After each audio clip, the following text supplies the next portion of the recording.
Sure, here's a 2,500-word cinematic story article written in an emotional, descriptive, and dramatic style suitable for a YouTube narration, no headings, smooth flow, full storytelling tone. The cabin lights glowed softly as passengers began boarding Flight 927 from New York to London.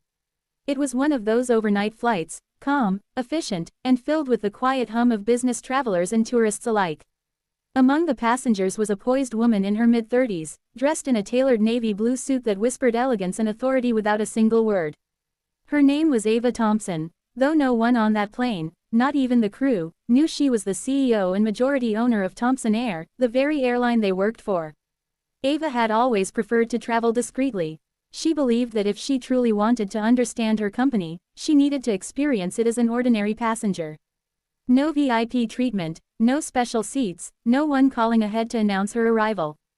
Just her ticket, and a quiet seat in business class. As she stepped onto the plane, she smiled politely at the flight attendant greeting passengers at the door. "Good evening," she said softly. The attendant, a young woman named Samantha, glanced briefly at her but didn't smile back. "Boarding pass, please," she said flatly, her tone clipped and impatient. Ava handed it over, unfazed. Samantha scanned it and motioned with her chin toward the aisle. "Seat 4A, straight ahead." Ava thanked her and moved on, but she couldn't help noticing how Samantha's tone brightened instantly when a man in a designer suit walked in behind her. "Welcome aboard, sir," she said with a dazzling smile. "Can I help you with your bag?" Ava shook her head slightly, thinking, that's exactly what I mean. Some people treat others based on what they wear, not who they are. She placed her small carry-on in the overhead compartment and settled into her seat. The cabin buzzed with the sound of boarding, the shuffle of bags, the murmur of passengers, the soft clinking of glasses from the galley. Everything seemed normal, until, halfway through boarding, a mild argument broke out a few rows back. "Ma'am, you can't place your bag there," Samantha snapped at an older woman. "That's not your compartment, but the one above my seat is full," the woman replied timidly.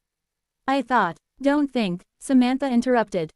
"Just follow instructions." Ava's eyes narrowed. Her flight attendants were supposed to handle passengers with patience and respect, no matter how stressful things got. She made a mental note to later review this flight's crew reports. Once everyone was seated, the plane taxied toward the runway. Ava opened her tablet to read a company report about expanding into Africa and Europe. It was a bold move, one she'd worked tirelessly on for months. But before she could dive in, Samantha appeared beside her row, her tone sharp once again. "Ma'am, please turn off your electronic devices. We're about to take off." Ava looked up calmly. "Of course," she said, tapping her screen to close the document. "Just finishing up." Samantha's frown deepened. "I said off. Completely off." "That's not off. It's shutting down now," Ava replied evenly. Samantha crossed her arms. "I've been flying for 7 years. Don't tell me what shutting down looks like." Some passengers think the rules don't apply to them. A few passengers nearby glanced over, sensing tension. Ava's jaw tightened, but she kept her composure. "You're right," she said quietly. "The rules apply to everyone." "Good," Samantha said, smirking slightly, before walking away. The flight continued smoothly for the first few hours. Dinner was served, lights dimmed, and passengers settled in. Ava tried to relax, sipping a cup of chamomile tea while reading a report on employee satisfaction. The irony wasn't lost on her. But her peace didn't last long. A man seated across the aisle accidentally spilled his wine, and the liquid splashed near Ava's shoes. He apologized immediately. "Oh my God, I'm so sorry, miss. Let me clean that up." Before Ava could respond, Samantha rushed over, glaring. "Sir, what did you do?" she exclaimed. "Now we've got a mess because you can't hold a cup properly." "It was an accident," the man stammered. Samantha sighed dramatically. "Just sit tight. I'll handle it." She disappeared and returned with napkins, but instead of addressing the man who caused the spill, she turned on Ava. "You'll need to lift your feet, ma'am," she said curtly. "We don't want to stain the carpet." Ava complied quietly, but the way Samantha spoke, cold, dismissive, irritated, struck a chord. It wasn't just unprofessional, it was personal, and as the flight went on, Ava realized she wasn't imagining it. Samantha ignored her drink requests, brushed past her seat without acknowledgement, and even rolled her eyes when Ava asked politely for a blanket. By the time breakfast service began, Ava's patience had worn thin. She pressed the call button once. Nothing. Twice. Still nothing. On the third press, Samantha finally appeared, her face tight with annoyance.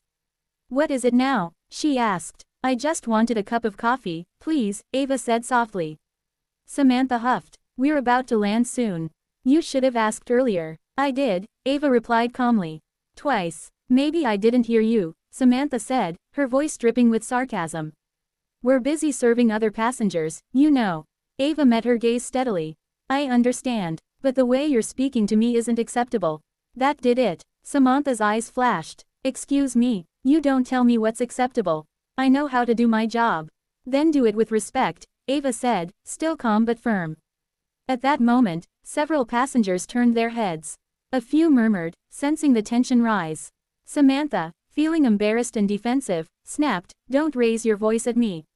"I'm not raising my voice," Ava said.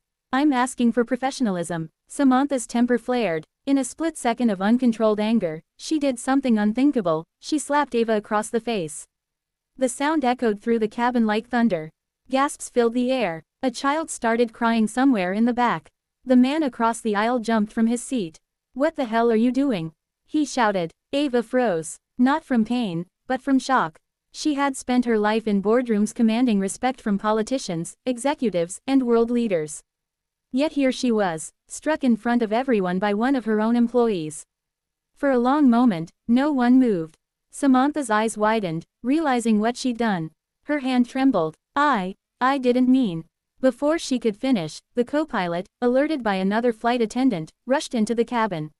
"What happened here?" he demanded. Passengers started speaking all at once. She slapped her. It was unprovoked. Completely out of line. Ava stood slowly, her voice low but steady. "I'll handle this," she said. The co-pilot tried to intervene. "Ma'am, please take your seat. We'll file a report once we land." Ava nodded slightly. "Oh, there will be a report." Samantha, pale and shaking, muttered, "You can't talk to me like that. You think you're someone important." Ava turned to her, eyes calm but powerful. "You have no idea who I am." When the plane landed at Heathrow, authorities were waiting at the gate. Samantha was escorted off first, still insisting it was just a misunderstanding. "She provoked me." The other passengers, however, told the truth. Several had recorded the entire exchange on their phones. The video quickly began circulating online. Before Ava could even exit the plane, it was already trending with millions of views. But what happened next would shake the entire airline industry. A few hours later, news outlets began breaking the story. Flight attendant slaps passenger mid-flight, passenger turns out to be airline CEO. Samantha's face was everywhere, her photo splashed across headlines, social media exploding with outrage. Employees across Thompson Air couldn't believe it. The CEO, on a regular flight, no one had even known. At headquarters in New York, the PR team scrambled to issue statements, unaware that Ava herself was on her way to address them directly. When she walked into the conference room, every executive stood up in silence. She didn't yell. She didn't even look angry. She simply said, "This isn't just about one flight attendant. It's about the culture we allow." She then played the recording of the incident. The slap, the gasps, the humiliation. "If this is how our crew treats passengers who don't look important, imagine how many others have suffered quietly," she said. Her words cut through the room like a knife. "We can't build an airline based on technology or luxury if we lose our humanity. I built this company to treat every person, no matter their color, wealth, or background, with respect. And we failed." That afternoon, Ava personally reached out to passengers on the flight, thanking them for their composure and promising a thorough review. She also announced a new initiative, the Humanity in Service program, focused on retraining every single crew member on empathy, equality, and emotional intelligence. As for Samantha, she was immediately suspended pending investigation. When asked by reporters about the incident, Ava's response was measured but unforgettable: "Everyone deserves a second chance. But that doesn't mean there aren't consequences. We'll handle this with fairness, the same fairness I expect her to show every passenger." Over the next week, the story continued to dominate headlines. Public opinion poured in, some praising Ava's grace, others criticizing the flight attendant's behavior. But what truly moved people was Ava's decision not to press criminal charges. Instead, she requested that Samantha undergo mandatory training and community service focused on workplace respect and diversity awareness. Then, something unexpected happened. A few months later, during a live press conference, Ava announced that the same flight attendant, Samantha, had completed the program and requested to meet her. The audience held its breath as Samantha walked onto the stage, visibly nervous but humble. "I don't expect forgiveness," she said, her voice trembling. "But I learned more in these few months than I did in years of working. I realized I wasn't just rude, I was judgmental. I treated people differently based on assumptions, and that's not who I want to be." Ava smiled softly and stepped forward. "Growth begins with acknowledgement," she said, extending her hand. "You've taken responsibility. That's what matters." The two women shook hands, and the room erupted in applause. Cameras flashed. It was a moment that no one expected, the symbol of humility meeting leadership, apology meeting forgiveness. Afterward, in private, Samantha said quietly, "When I slapped you, I thought you were just another demanding passenger. I had no idea who you were." Ava replied gently, "That's the lesson, isn't it? You never know who someone really is, so treat everyone like they matter." The clip of their handshake went viral within hours.